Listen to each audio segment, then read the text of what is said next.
अस्सलाम वालेकुम। आज हमारी लेक्चर नंबर 8 का अकाउंटिंग का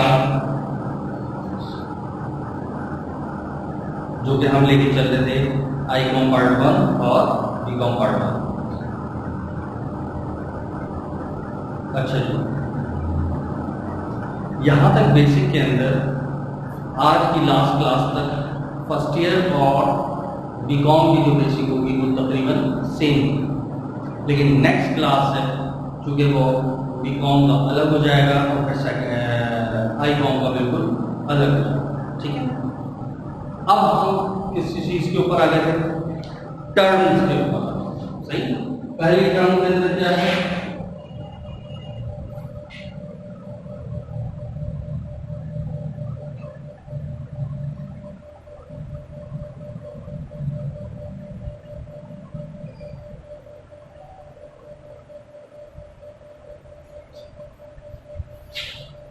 डिस्काउंट।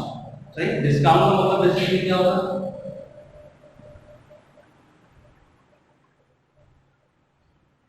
रियायत, कटौती,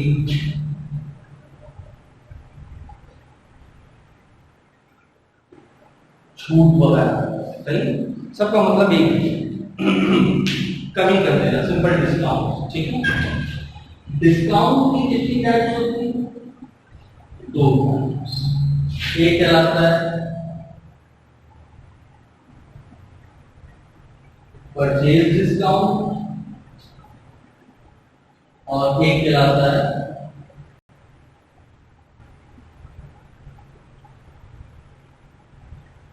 सेल्स डिस्काउंट। सही, एक परचेज डिस्काउंट और एक सेल डिस्काउंट। अगर आप परचेज करते तो कोई डिस्काउंट होता है तो उसको कहते हैं परचेज डिस्काउंट, और सेल करते हुए अगर कोई डिस्काउंट होता है तो उसको क्या कहते हैं? Sales discount. Purchase discount basically क्या, आप कोई माल खरीदे, आप जब कोई लोग लास्ट लेक्चर के अंदर मैंने क्या बताया, अपने हिसाब से सोचना है, अपने बिजनेस के हिसाब से। मैंने कुछ खरीदा, मैंने कुछ बेचा, दूसरा क्या कर रहा है वो नहीं सोचना मैंने क्या करा।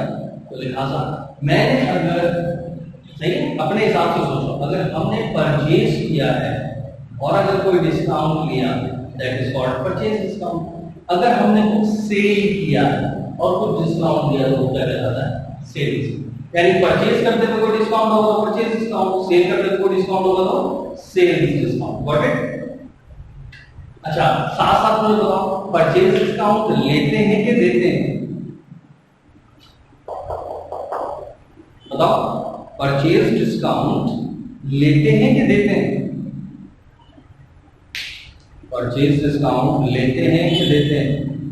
लेते हैं। परचेज डिस्काउंट करते हो क्या, कोई चीज खरीद रहे यार इतने का नहीं भाई, इतने का दो, तो हम डिस्काउंट ले रहे हैं, तो लिहाजा इसको डिस्काउंट रिसीव्ड या डिस्काउंट टेकन भी है। सेम ऐसे बताओ, सेल डिस्काउंट लेते हैं कि देते हैं? सेल डिस्काउंट लेते हैं कि देते हैं? जब आप माल बेचते हैं तो देते हैं, तो लिहाजा इसको डिस्काउंट अलाउड या डिस्काउंट गिवन भी है। सही, डिस्काउंट अलाउड या डिस्काउंट गिवन भी है। ऐसा बताओ, परचेज डिस्काउंट तुम्हारे लिए फायदा हुआ नुकसान हुआ? फायदा है ना। अगर आप कोई चीज खरीद रहे हैं और उसने बोला था यार ये 10 रुपए की, आप बोला नहीं 8 रुपए की दो, उसने कहा ठीक है, तो आपने 2 रुपए का डिस्काउंट दिया तो आपके पास 10 की बजाय 8 रुपए जाएंगे, तो वो का फायदा होगा। तो लिहाजा परचेज डिस्काउंट हमारे लिए फायदा है, लिहाजा इसको डिस्काउंट इनकम भी है। और बताओ, सेल डिस्काउंट फायदा नुकसान? नुकसान। क्या हम ज्यादा का बेच रहे थे, उसने डिस्काउंट मांगा, आपने दे दिया, तो हमारे पास कम पैसे आएंगे, तो लिहाजा इसको डिस्काउंट एक्सपेंस वेरिएंट। जो वैसे पॉपुलर तो ये दो चीजें, सेल डिस्काउंट, परचेज डिस्काउंट, लेकिन ये भी उसी के सिनोनिम्स है, ये भी उसी के मुख्तलिफ नाम है। कल को फर्ज करो जो इंटर कॉमर्स किया हुआ है, इनकम स्टेटमेंट बना रहा है और सेल डिस्काउंट परचेज डिस्काउंट तो उसको पता है, सेल डिस्काउंट सेल में से लेस हो जाता है, परचेज डिस्काउंट परचेज में से लेस हो जाता है। सेल परचेज की बजाय नाम ही क्या आया है, डिस्काउंट टेकन, डिस्काउंट अलाउड। अब तो शक्ल ही देख रहे हो, करें क्या? ये तो मैंने ना लफ्ज कभी पढ़ा, ना सुना, ना देखा, अब इसको कहाँ लेके जाए? तो देखो ये चीज होती है एक थॉरली समझ के पढ़ना और एक सिर्फ सवाल को सॉल्व करना, बस सही है। तो लिहाजा आपको सिर्फ सवाल को सॉल्व नहीं करना, बल्कि आपने सवाल को समझ के सॉल्व करना, ताकि कल को कोई ऐसा सवाल आए जो आपने ना कभी पढ़ा, देखा, सुना, तो आप उसको भी टैकल कर सको, समझ सको, यार ये लफ्ज ऐसा है, ये लफ्ज ऐसा है, तो ये कैसे होगा, ठीक है। ये पॉइंट क्लियर? डिस्काउंट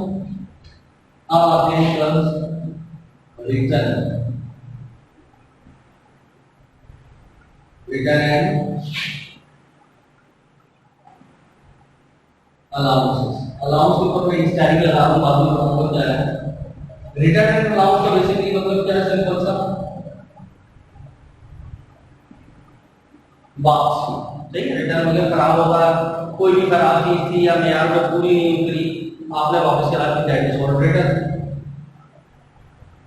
इसकी भी दो टाइप्स हैं, एक कहलाती है परचेज रिटर्न और एक कहलाता है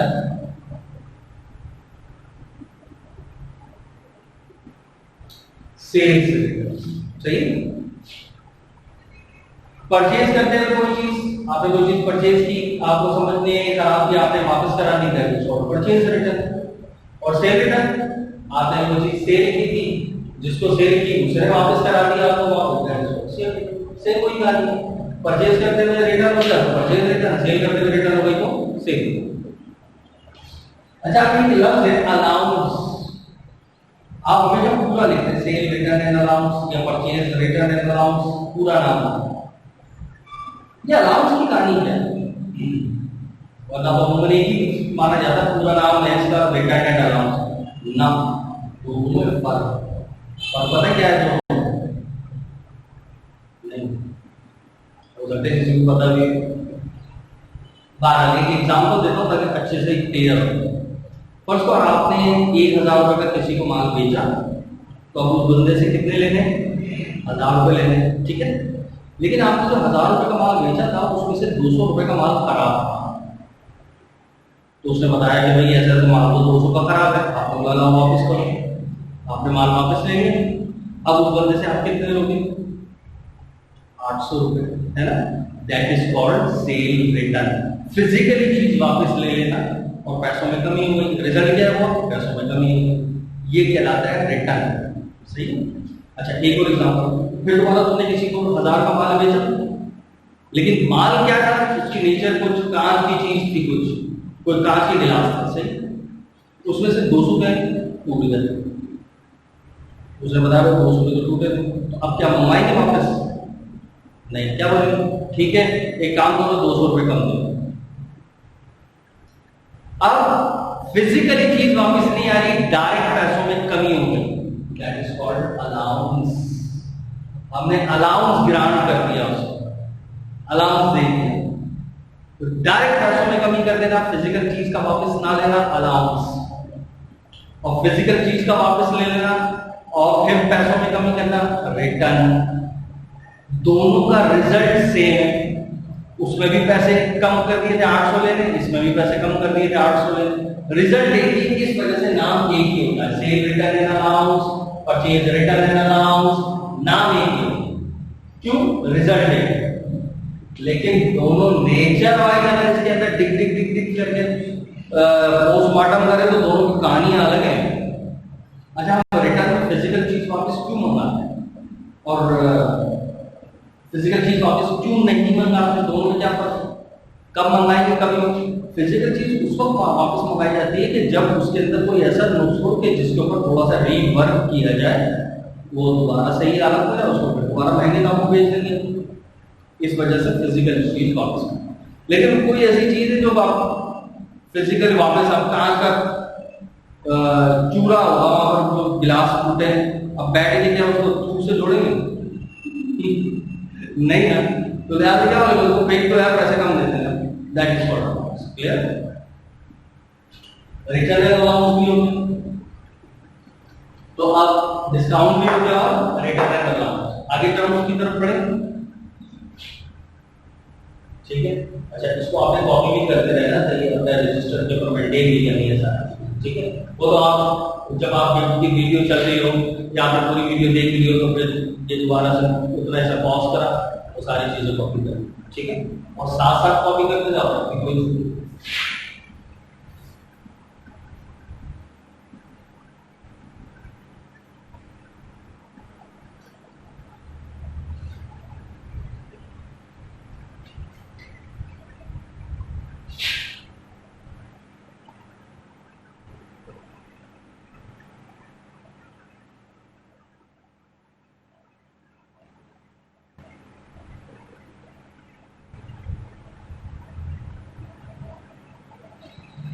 एक लफ्ज होता है एक्रूट।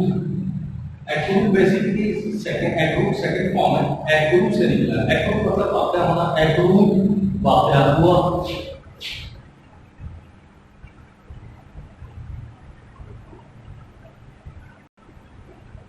वाकया हुआ। अब इसके अकाउंटिंग में दो मतलब लिए जाएंगे, एक मतलब हुआ पेबल और एक मतलब होगा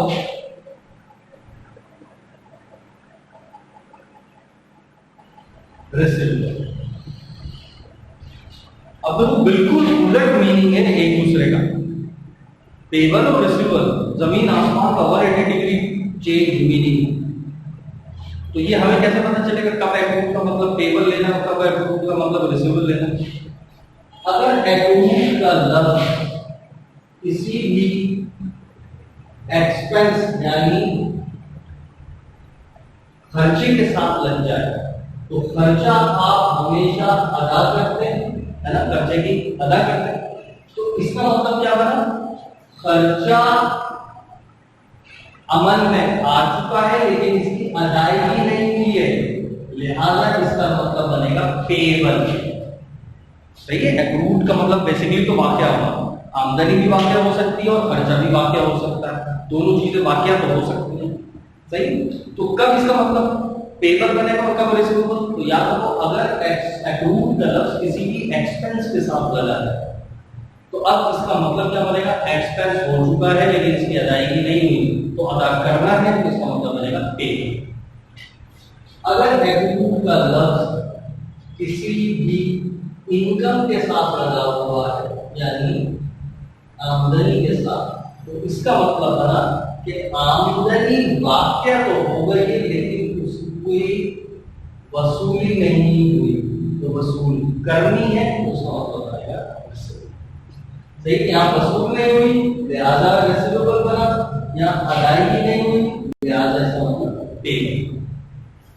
यानी लफ्ज एक ही होगा, एक्रूट जैसा लफ्ज लिखा हुआ है एक्रूट सैलरी। अब आप ऑनर है, मालिक है, अपने जितने भी एम्प्लॉइज को सैलरी देते हैं, सही है ना, तो एक्रूट सैलरी तो आपके लिए क्या है? खर्चा। तो अब बताओ सैलरी का मतलब क्या बना? रिसीवेबल की पेबल? Payable, salary payable. इसी तरीके से रेंट देना है, एक्रूट रेंट। वो जब आप पढ़ते जाएंगे तो आपको खुद आइडिया हो जाएगा कौन सा खर्चा कौन सी आमदनी, नाम से ही पता चल जाएगा। इनकम एक आदमी होती है, बाकी तो सब सारे खर्चे ही। तो रेंट एक्रूट है तो रेंट पेबल। सही। इसी तरीके से एडवर्टाइजिंग एक्रूट है, एडवर्टाइजिंग पेबल। ट्रांसपोर्टेशन एक्रूट है, ट्रांसपोर्टेशन पेबल। सही। टैक्स एक्रूट है, टैक्स पेबल। सही। अच्छा, इंश्योरेंस एक्रूट है, इंश्योरेंस पेबल। ये जितने भी खर्चों के साथ एक्रूट लगा हुआ है तो सबका मतलब पेबल। लेकिन एक्रूट कमीशन, इसका मतलब कमीशन रिसीवेबल है। सही है। बोनस एक्रूट है, बोनस रिसीवेबल। यानी आमदनी के साथ अगर एक्रूट लगा तो उसका मतलब रिसीवेबल, और खर्चे के साथ एक्रूट लगा तो उसका मतलब पे। क्लियर? अच्छा, एक्रूड के साथ साथ एक लफ्ज और भी यूज किया जाता है टर्म के तौर पर, जिसका नाम है आउटस्टैंडिंग। सही? अच्छा, वैसे तो इंग्लिश में आउटस्टैंडिंग का मतलब क्या होता है? गैर मामूली, उसको बहुत अच्छा कहा जाता है। सही? That is called outstanding. English में यूज करते हैं is got outstanding personality. Personality outstanding बहुत अच्छी है, जबरदस्त यूज करते हैं हम लोग। अच्छा, लेकिन यहाँ अकाउंटिंग में आउटस्टैंडिंग का मतलब गैर मामूली नहीं लिया जाएगा, अकाउंटिंग में लिया जाएगा इसका मतलब पेपर या रिसिप्ट। सही? अच्छा, किसी के मन में हो सकता है एक सवाल पैदा हो, जैसे मैंने ये बता दिया एक्सपेंस के साथ अगर ये लगा तो इसका मतलब पेपर, इनकम के साथ लगा तो रिसिप्ट। बात ऐसी चीज होती है जो एक्सपेंस भी होती है और इनकम भी होती है, जैसे इंटरेस्ट बाद दफा लेते भी हैं, बाद दफा देते भी हैं। तो आप कैसे पहचानेंगे कि इसका मतलब एक्रूड इंटरेस्ट लिखा हुआ है तो इसका मतलब पेबल है कि रिसीवेबल है? तो याद रखो, इंटरेस्ट को चेक कर लो किस चीज के ऊपर है। अगर तुमने लोन लिया है और उसके ऊपर इंटरेस्ट है तो अब ये देना होगा, तो इसका मतलब पेबल है। और अगर तुमने कुछ बैंक में पैसे जमा करवाए हैं, इन्वेस्टमेंट किए, उसके ऊपर इंटरेस्ट है, डिपॉजिट्स के ऊपर, तो वो तो तुम्हें मिलेगा, तो इंटरेस्ट रिसीवेबल। सही? ये डिटेल फिर सवाल के अंदर सारी चीजें मौजूद होंगी। ठीक है? अच्छा, एक्रूड की कहानी क्या होगी? एक आता है विड्रॉल्स।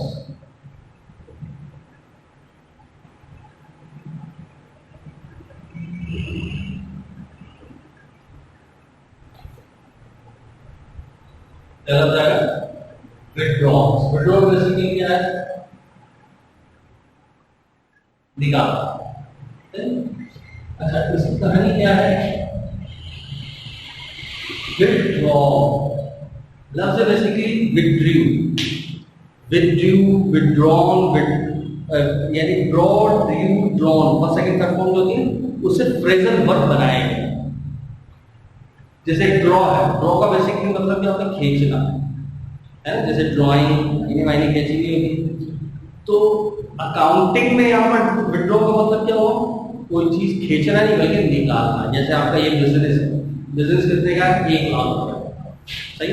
अब इसमें से आपने 10,000 रुपए निकाले, ये निकालने को कहा जाएगा विड्रॉ। सही? और फिर सेकंड फॉर्म यूज कर ली जाएगी। अच्छा जी, जब भी बिजनेस से कोई भी चीज निकाली जाएगी तो जो उसके यूजेस इस्तेमाल हो सकते हैं वो 2 यूज होते हैं। या तो वो पर्सनल यूज होगी, जिसको आप प्राइवेट यूज भी कह सकते हो, और दूसरा या तो ऑफिस, या जिसको हम बिजनेस यूज कह सकते हैं। बिजनेस यूज या ऑफिस यूज कह सकते हैं। ये 2 ही मकसद हो सकते हैं कि ये फर्स्ट करो 1 लाख रुपए का बिजनेस है, इसमें से आपने 10,000 रुपए निकाले। अब या तो ये बिजनेस में लगाओगे या बिजनेस से बाहर किसी भी मकसद के लिए। तो बिजनेस से बाहर किसी भी मकसद पर्सनल हो गया और बिजनेस ऑफिस हो गया, 2 ही मकसद हो सकते हैं। क्लियर? अब देखते हैं दोनों का इंपैक्ट क्या होगा। ये बिजनेस है 1 लाख का, इसमें से आपने 10,000 रुपए निकाले और अपने ऊपर खर्च कर दिए, तो बिजनेस कितने का रह गया? 90,000 का। बताओ फायदा हुआ नुकसान? नुकसान। इस होने वाले नुकसान को कहते हैं ड्राइंग। जो भी पर्सनल यूज के लिए निकाला जाता है उसको क्या कहते हैं? ड्राइंग। क्लियर? अच्छा, फिर दोबारा एग्जांपल दे रहा हूं। ये 1 लाख का बिजनेस है, 10,000 रुपए निकाले। क्यों निकाले? बिजनेस के लिए नहीं निकाले, तो बिजनेस नहीं लगाओगे, बिजनेस में लगे, क्या फर्क पड़ा? कोई फर्क नहीं पड़ा। लिहाजा कोई इम्पैक्ट नहीं हुआ, लिहाजा इसको कोई टाइटल भी नहीं दिया जाता, इसको कोई नाम भी नहीं दिया जाता, तो कोई फर्क नहीं पड़ा। बिजनेस में बिजनेस से पैसे निकाले, बिजनेस में लगा दिए, कोई फर्क नहीं पड़ा। हाँ, बिजनेस से निकाले और आदमी खर्च कर दिए तो बिजनेस में फर्क पड़ गया। उसको नुकसान को क्या कहते हैं? ड्राइंग। क्या चीज है?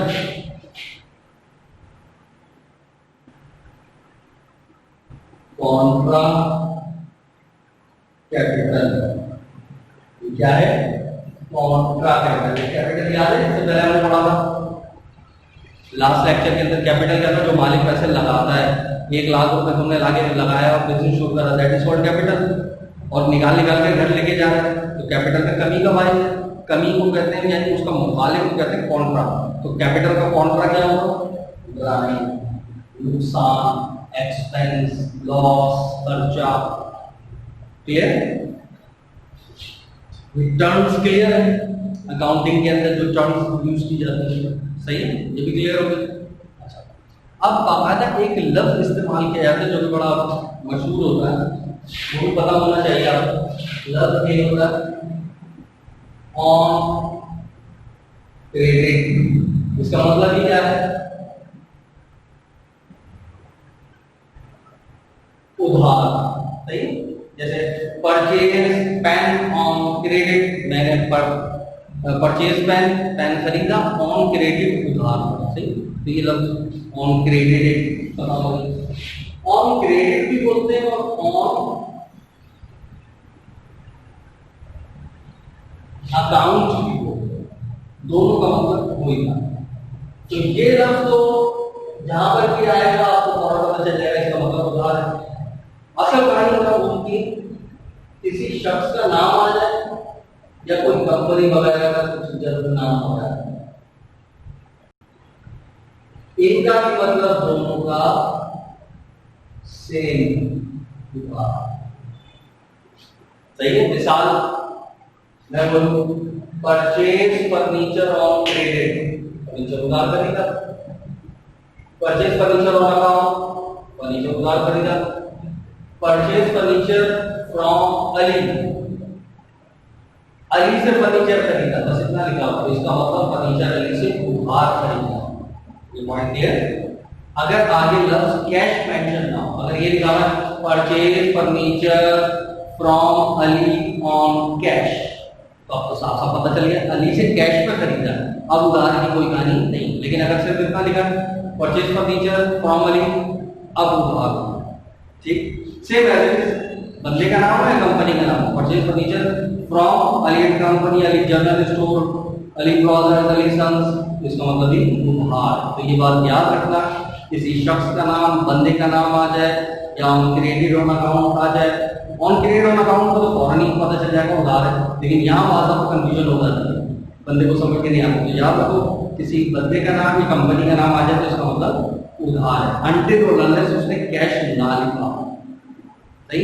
उन दोनों के साथ तो कैश बोल नहीं सकता, purchase furniture on credit on cash, ये तो नॉनसेंस बात होगी। सही? इसके साथ तो बोल सकता है। ठीक है? ये भी पॉइंट क्लियर हो गया। तो देखो asset, liability, income, capital, expenses, terms, rules और क्या नाम है इनके अंदर की चीजें, अकाउंटिंग इक्वेशंस वगैरह, ये देखो as much as possible basic आपकी as much as possible complete हो। सही? अब हम बात आए अपनी एंट्रीज की तरफ। ठीक है? अब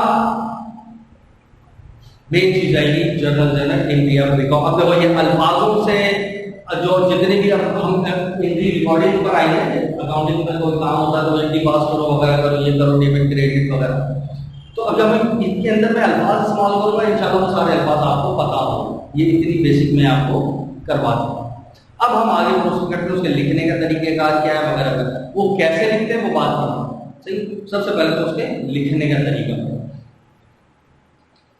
यहाँ तक तो होंगे एग्रूड हो गया, विड्रॉल हो गया और आपका ऑन क्रेडिट यानी उधार दिखाना है। ठीक है?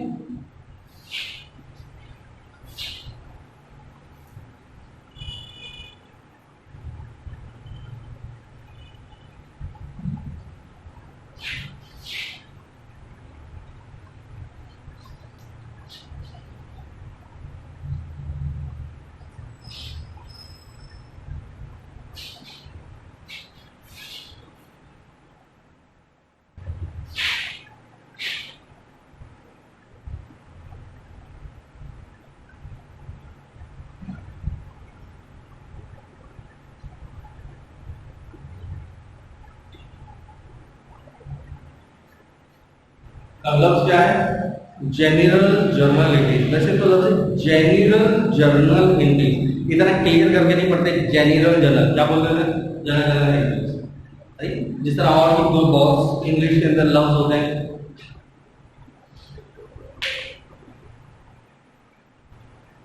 जैसे हम इस्तेमाल करते हैं, जब मैं वहां पढ़ाया करता था, when I used to be a part of the center, मैंने क्या बोला, when I used to be a part of, अब मैंने इस तरह करके बोला when I used to be a, when I used to be a part use, अब वहां पर मैं डायरेक्ट यूज बोल रहा हूँ, लेकिन लिखने में अगर मैं लिखूंगा यूज्ड, सही, मैं ये किया करता था, यूज्ड टू, सही बात। यहाँ पर भी जनरल से पकड़ो, जनरल का बेसिकली मतलब क्या है? ऑर्डिनरी, कॉमन, और जनरल का मतलब क्या है? रजिस्टर, और एंट्रीज का मतलब क्या है? लिखना या इंदराज करना, सही। तो क्या होता है जनरल एंट्रीज? आम चीजों के लिखने का रजिस्टर, यानी जो भी काम बिजनेस में होगा उसको लिख लो, दैट इज कॉल्ड जनरल, सही। अब उसके लिखने के गुण है, ये कहलाता है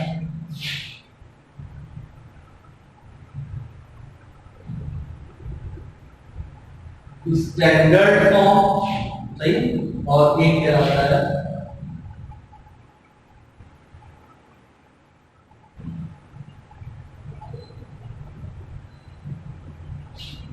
नॉन स्टैंडर्ड। एक स्टैंडर्ड और एक नॉन स्टैंडर्ड।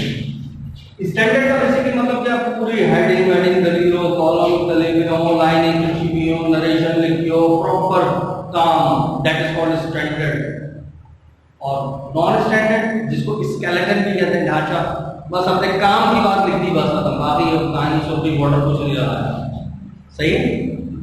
पेपर के अंदर या टेस्ट वगैरह जब भी आप करते हैं तो सारे काम आप स्टैंडर्ड फॉर्म में करें, लेकिन घर पर प्रैक्टिस करने के लिए हम एक आध दफा बस स्टैंडर्ड या पता जरूर हो, बाकी सारे काम नॉन स्टैंडर्ड फॉर्म में करें, ठीक है। अब मैं एक एक चीज उसूली तौर पर बता रहा हूँ। अब बिल्कुल जो फर्स्ट ईयर वाले हैं वो तो देखो हमेशा से सलीके से ही सारे काम करें जो मैं स्टेप बाय स्टेप बता रहा हूँ, लेकिन जो बीकॉम पार्ट 1 के अंदर अभी आए हैं साइंस वगैरह से, तो वो भी बिल्कुल इसी तरीके से मैंने जो बताया उसके बाद वही करते हैं, यानी जो चीज करें सही करें। लेकिन जो पहले से आईकॉन कर आए यानी फर्स्ट से सेकंड पढ़ गए, तो उनकी चीजें उनको ज्यादा फील होगा कि यार हमने पता नहीं क्या पढ़ा था और ये क्या चीज हो, तो मैं आपको सही चीज बताता हूँ, सही। आपका काम है कि आप उसको चेक करें, वरना हर टीचर क्या कहता बस मैं ही सही बता रहा हूँ बाकी सारे गलत। वजह क्या होती है? एज ए स्टूडेंट हम कभी चेक ही नहीं करते, किताब खोल के नहीं देखते, और किताब भी कौन सी खोलकर पाकिस्तानी होती, यानी जिसने अपनी अकाउंटिंग का बेड़ा गर्क कराना है वो पाकिस्तानी राइटर को पढ़ ले। आप कभी खोल के देखें मीक्स एंड मीक्स, कैरन रॉ या कैसो, बड़ी बड़ी जो अकाउंटिंग की बाइबल जिनको कहा जाता है, मतलब जमीन और आसमान का आपको फर्क मिलेगा यार, क्या कर रहे हैं ये लोग, बस जो एक चीज चल रही है चले जा रही है। लेकिन ये मुझे कब फील हुआ? मुझे उसको फील हुआ कि यार वाकई में बास इतने सारे लोग ऐसे हैं टीचर्स जो कॉपीज चेक करते हैं, क्योंकि जब कॉपीज वगैरह बोर्ड में चेक होती हैं तो उससे पहले की मीटिंग हो रही होती है, जिसने पेपर बनाया था वो एक्सप्लेन कर रहा होता है, सैकड़ों टीचर बैठे होते हैं अकाउंटिंग उसी सब्जेक्ट के, और बड़े बड़े एक्सपीरियंस टीचर होते हैं और जो एक एक पॉइंट की गलती बता रहे थे, ऐसा नहीं ऐसा है, यानी पढ़े लिखे टीचर्स। लेकिन वो एक अलग बात है कि जो हमारी मेजोरिटी के आम जो कॉलेजेस और कोचिंग वगैरह के अंदर तो बस वही है, फाइबर की पैदावार, फाइबर में गलत है तो गलत, सही है तो सही। तो लिहाजा आपका भी फर्ज है कि उन चीजों को चेक भी किया जाए, सही।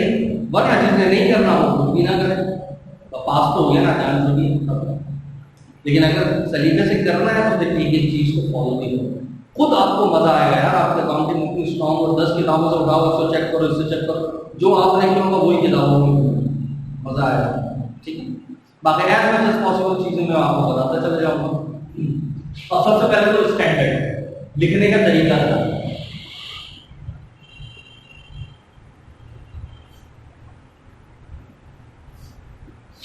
अच्छा, ये आपके पेज के ऊपर होगा, ये आपका पूरा पेज है, 2 लाइनें दी थी।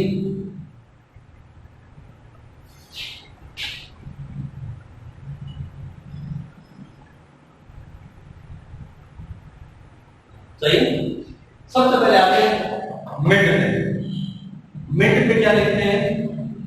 Main head. अब मेन हेड के बारे में सबसे पहले नाम, जैसे अली या अली एंड कंपनी, जो भी है। सही। अब इसके अंदर सबसे पहली एहतियात क्या है? अगर कोई नाम वगैरह होगा तो उसके साथ कोई अलकावात नहीं आएंगे, मिस्टर, मिस, या कोई कंपनी है तो मैसर्स, कंपनी होगी तो उसके पहले नाम मिस्टर या मिस या मैसर्स। शख्स को नाम देने के लिए मेल है तो मिस्टर, फीमेल है तो मिस, और कंपनी है तो मैसर्स लिखते हैं, कुछ नहीं लिखेंगे हेडिंग। वरना आप अमूमन देखो किताबों में टीचर उसके साथ लिखे होते हैं मिस्टर और फलाना। ये कोई शादी कार्ड नहीं बन रहा है कि आप मोहतरम जनाब और ये इतने बजे खाना खुलेगा। सही है, ऐसी कोई कहानी नहीं है। अकाउंट्स के अंदर मिस्टर, मिस इस टाइप के कोई अल्फाज इस्तेमाल नहीं किएगा, पहली चीज। सही है। अच्छा, सेकंड नंबर पे हेडिंग आई, क्या बना गया? इंग्लिश पास करेंगे जनरल, यहां पर आएगा जनरल, बस नॉट जनरल एंट्रीज। तो भाई एंट्रीज तो क्या है?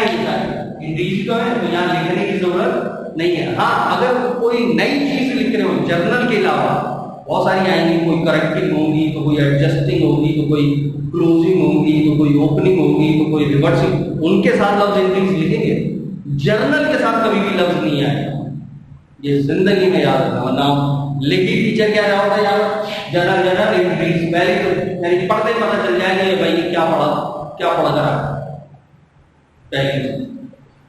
ठीक हो गया। अच्छा, इसके नीचे बात होगा डेट वेट डालते हैं, डेट वेट यहाँ डालने की जरूरत नहीं है, बल्कि जिंदगी में उसको भी याद रखना। अगर किसी जगह कॉलम के अंदर डेट का कॉलम बना हुआ है तो ऊपर कभी भी डेट नहीं है, ये याद रखो। एक छोटा सा उसूल बता दिया। यहां तक अगर मैं अब आते हैं इसको, सबसे पहली चीज क्या है? पहला कॉलम किस चीज का होगा? डेट पहला। क्लियर? अब इस डेट को लिखने का तरीका क्या है? सबसे पहले अगर एयर मेंशन है तो एयर लिखेंगे, वो भी बिल्कुल लेफ्ट के कॉर्नर पर, जैसे 2020। और ये पूरी लाइन जो होगी ब्लैंक होगी, खाली, इसके ऊपर कभी कुछ नहीं लिखेंगे अगर एयर लिखना है। देखो ये छोटे छोटे पॉइंट्स है तो कोई तैयार नहीं करता है। और 2-2 साल यानी इंटर कर चुके होते हैं, बीकॉम करके बाद तो टीचर होते हैं एमकॉम करके, उनको ये चीजें नहीं पता होती। तो भाई एक एक चीज, ये लास्ट चांस है बेसिक का, बेसिक कर लोगे जिंदगी भर फायदा होगा। सही।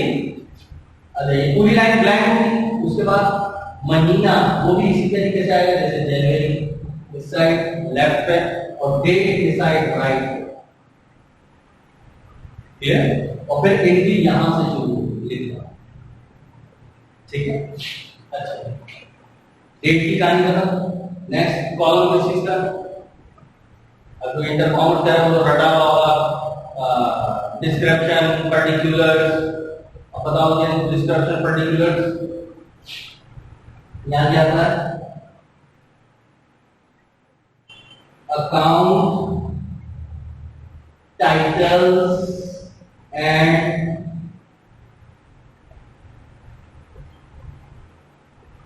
एक्सप्लेनेशन। यहां पर एक्सप्लेनेशन भी लिखते हैं, नरेशन भी लिख लेते हैं, दोनों का मतलब एक है। नरेशन लिखोगे तो उसको बताना पड़ेगा यार नरेशन का मतलब होता है एक्सप्लेनेशन, जबकि एक्सप्लेनेशन सबको ही पता होता है यार इसका मतलब वादा करना होता है। ठीक है। तो वो जो पर्टिकुलर डिस्क्रिप्शन आज से 200, 400, 500 साल पहले की बात है, जब कुछ पता ही नहीं था इस कॉलम के अंदर लिखना क्या है। जैसे कभी आप डॉक्टर के पास जाते हैं तो वो जो पर्ची के ऊपर क्या लिखा होता है? डिस्क्रिप्शन लिखा होता है ना, पर्टिकुलर। वो अपनी एक्सपर्ट ओपिनियन देता है, आपको बुखार है तो मेरे हिसाब से ये दवा ये और पता नहीं क्या क्या लिखा होता है, ऐसी है। लेकिन जब आपको अकाउंटिंग में जिद्दत नहीं आएगी तो उस वक्त जब पता ही नहीं था इस कॉलम में क्या क्या लिख रहा है, तो उस वक्त तक पर्टिकुलर वगैरह चलता था। लेकिन अब अगर आप उठाएं 10-12 साल तक, तो उसकी मैक्सिमम 10 साल हो चुके अकाउंटिंग को अपडेट हुए हुए। अब इसके अंदर कोई चीजों की वो जरूरत नहीं है, इसके अंदर क्या होना है क्या नहीं होना। तो इसके अंदर सिर्फ 2 बातें डिक्लेयर की गई हैं। इन 2 बातों के अलावा एक नुक्ता, एक लाइन भी नहीं डालेंगे। देख रहे हैं आप कितना इंपॉर्टेंट बात है कि एक नुक्ता, एक लाइन भी नहीं होगी इसके अंदर। सिर्फ 2, क्या? एक अकाउंट के टाइटल होंगे और दूसरा एक्सप्लेनेशन, बस। यानी अब ये तो बात की बात है कि ये कैसे होगी, अभी मैं सिर्फ लिख के शक्ल दिखाना सिखा रहा हूं कि कैश डेबिट और ऑनर्स कैपिटल या कैपिटल क्रेडिट और नरेशन भी आ जाएगा। स्टार्टेड बिजनेस या टू स्टार्ट द बिजनेस, जो भी काम किया वो काम करें बस। वरना हमारे यहाँ क्या करते हैं, बेड़ा गलत कर देते हैं, ये फौरन एक लाइन लगा देते करते हैं। 2 साल से ये करते रहे आते हैं, हिंदी बात करी लाइन, फिर हिंदी बात करी लाइन। तो भाई इसके अंदर कोई लाइन वाइन नहीं आएगी, सिर्फ अकाउंट टाइटल और एक्सप्लेनेशन बस। इसके अलावा तीसरी कोई चीज नहीं है, ठीक है। हाँ, 2 एंट्रीज के दरमियान फर्क वादा करना है, तो अब आपने क्या करना है, 1-2 लाइनें छोड़ दें, उसके बाद लिख लें। लाइनें वाइनें नहीं भेजें, सही। स्केलेटन वगैरह कर रहे हो, रफ प्रैक्टिस वगैरह, उसमें तो चलो समझ आता है। स्टैंडर्ड फॉर्म के अंदर जब आप नजर बनाएंगे बिल्कुल ऐसे काम नहीं करेगा। बस दादा लगा लो 2 साल आपने कन्फर्म लाइनें ही भेजी।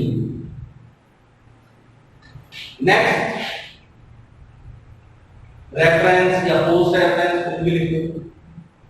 और ये कॉलम डेबिट का और आखिरी वाला क्रेडिट, ये अमाउंट है। जैसे कैश डेबिट है, जो भी होगा 10,000 कैपिटल नंबर।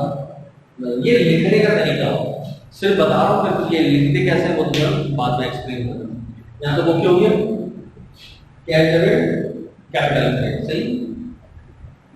ये स्टैंडर्ड फॉर्म, एक स्टैंडर्ड। अच्छा, ये डेट का बता दिया मैंने लिखने का तरीका, अकाउंट टाइटल देन एक्सप्लेनेशन ऐसे लिखेंगे। डेबिट पहले लिखेंगे जितने भी होंगे, 10 होंगे, 1 होगा जो, उसके बाद कैपिटल दूसरा जो अकाउंट होगा लिखना, क्रेडिट वो नेक्स्ट लाइन में और थोड़ा सा 1-8 इंच का गैप देंगे ताकि दूर से पता चले जो पहले लिखा हुआ वो डेबिट है, जो बाद में लिखा हुआ वो क्रेडिट।